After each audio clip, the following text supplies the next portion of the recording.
इस जुल्म के साए में लब खोलेगा कौन? जुल्म के साए में लब खोलेगा कौन? हम भी चुप रहे तो फिर बोलेगा कौन? जलते घर को देखने वालों, फूस का छप्पर आपका है।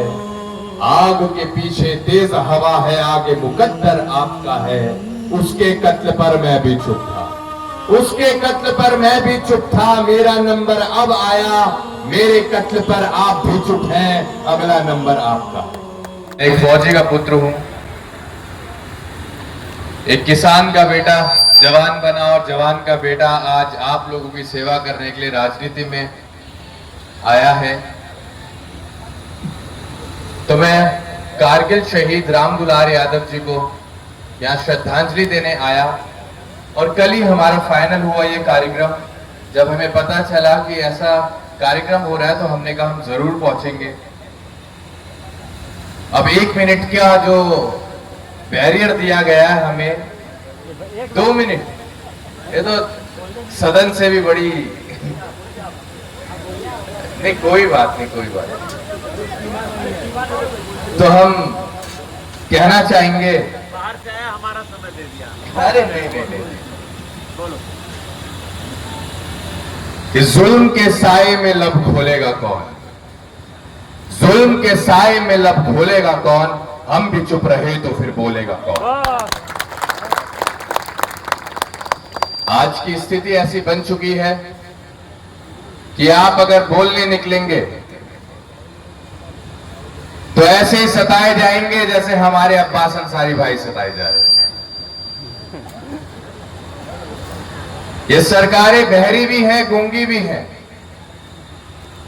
और लापरवाह भी हैं।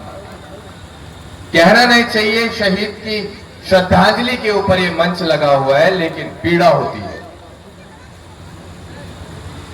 यहां बहुत कुछ हो सकता था अगर सही मायने में सरकार सहयोग करना चाहे तो। मैं आप लोगों के बीच आया हूं तो चाहूंगा कि एक कहानी आप लोगों को सुनाऊं, सही कर देता नहीं, क्योंकि आजकल हम लोग बटे हुए हैं। तो आप लोगों के बटने से किसी को मौका मिल गया कहने का कि बटोगे तो कटोगे। इस कहानी को बड़ी ध्यानपूर्वक आप सुनना। एक बार एक जंगल में भीषण आग लग गई होती है और उस भीषण आग को बुझाने का प्रयास एक मामूली सी चिड़िया कर रही होती है। वो चिड़िया दूर तालाब की तरफ जाती है और एक एक बूंद पानी उस जलती आग के ऊपर डालने का काम करती है। सुबह से लेकर शाम हो गई चिड़िया को अथक प्रयास करते करते। शाम को एक बड़े बाज ने चिड़िया को देखा, उसे रोका और उससे पूछा कि बहन, तुम इतनी मेहनत कर रही हो, इतने अथक प्रयास कर रही हो, क्या तुम्हारे एक एक बूंद पानी से भीषण आग बुझ पाएगी? तो सुनना साहब, उस मामूली सी चिड़िया ने कितना खूबसूरत जवाब दिया। उस मामूली सी चिड़िया ने कहा कि जब भविष्य में इस बात पर चर्चा हो रही होगी कि जंगल में भीषण आग लगी थी, तो मुझ जैसी मामूली सी चिड़िया का नाम उस जलती आग को देखकर तमाशा देखने वालों में नहीं, बल्कि उस आग को बुझाने वालों की गिनती में आएगा। आज उसी मामूली सी चिड़िया की तरह हम लोगों को भी अपना किरदार अदा करना है। हमें भी जहां जहां भीषण आग लगी हुई है वहां वहां एक एक बूंद पानी डालकर उस आग को बुझाने का काम करना है। बिना जाति देखे, बिना धर्म देखे हम लोगों को संगठित होकर उन बड़े मगरमच्छों का सामना करना है जो कहीं ना कहीं आपको सता रहे हैं, आपको तंग कर रहे हैं। और एक और समस्या है जिसे मैं शायरी के माध्यम से कहना चाहूंगा। आजकल लोग अपने सुख से उतना सुखी नहीं है जितना दूसरे के दुख से सुखी है। तो उनके लिए एक शायरी है कि जलते घर को देखने वालों, जलते घर को देखने वालों, फूस का छप्पर आपका है। आग के पीछे तेज हवा है, आगे मुकद्दर आपका है।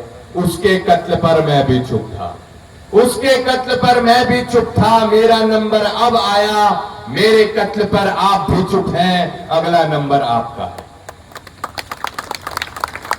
नंबर तो आएगा साहब, आज नहीं तो कल।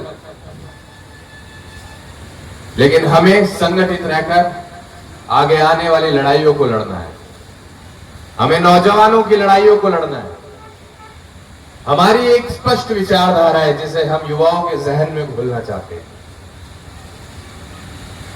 रोते हुए के आंसू पोंछना, बेजुबान को आवाज देना, कमजोर को ताकत देना और बुरे वक्त में जिसके साथ कोई नहीं खड़ा उसके साथ कंधे से कंधा मिलाकर खड़े हो जाना, ये हमारी विचारधारा है।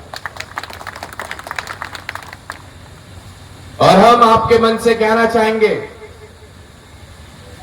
आज अब्बास अंसारी भाई से हमारी पहली मुलाकात है।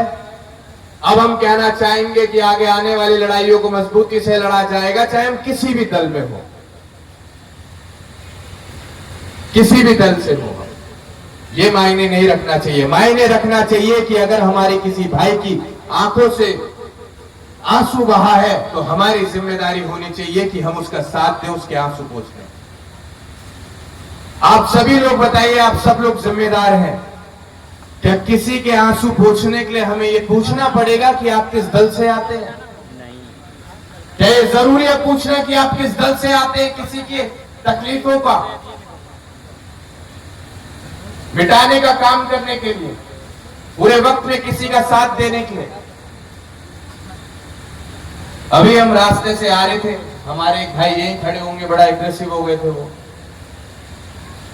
एक एक्सीडेंट हो गया था, एक बच्ची, उनकी माता, उनके पिता और उनका एक भाई, एक मोटरसाइकिल पर 4 लोग जा रहे थे। एक्सीडेंट हो गया अभी आते हुए। हमने देखा भीड़ लगा रखी थी लोगों ने। हमने कहा भाई हॉस्पिटल पहुंचाओ। हम उतरे गाड़ियों से, एम्बुलेंस बुलवाई, एम्बुलेंस बुलवा के उन्हें हॉस्पिटल भिजवाया। इसलिए थोड़ा सा विलंब हो गया आप लोगों के बीच आने में, नहीं तो हम सुबह 3 बजे के निकले हुए दिल्ली से। 3 बजे निकले, एयरपोर्ट गए, फिर आए, फिर आप लोगों के बीच समय से आना था। हमें 10 बजे का 11 बजे का टाइम बताया गया था, लेकिन जो देरी हुई वो इस कारण हुई, यहां से 5-10 किलोमीटर दूर आप जाके पूछ सकते हैं, जो सड़क दुर्घटना हुई थी उसमें हमारे नौजवान साथियों का और हमारा क्या किरदार रहा था। तो क्या हमने उस खून को देखते हुए ये पूछा कि तुम्हारा मजहब कौन सा था, तुम्हारी जाति कौन सी थी, तुम किस दल से आते हो? बस इसी इंसानियत का चिराग हमें जलाना है और युवाओं की रगों में इसी इंसानियत के चिराग को हमें फैलाना। तभी हम आगे आने वाली लड़ाइयों को लड़ पाएंगे साहब, नहीं तो हम बिखर जाएंगे, हम टूट जाएंगे। इसी के साथ मैं अपनी वाणी को विराम दूंगा। आपने 2 मिनट मांगे थे, मैंने 20 मिनट लिए, लेकिन आने वाले समय में जितना भी मिनट हमने फालतू लिए हैं उसका कर्ज अदा जरूर करके दिखाएंगे। बहुत बहुत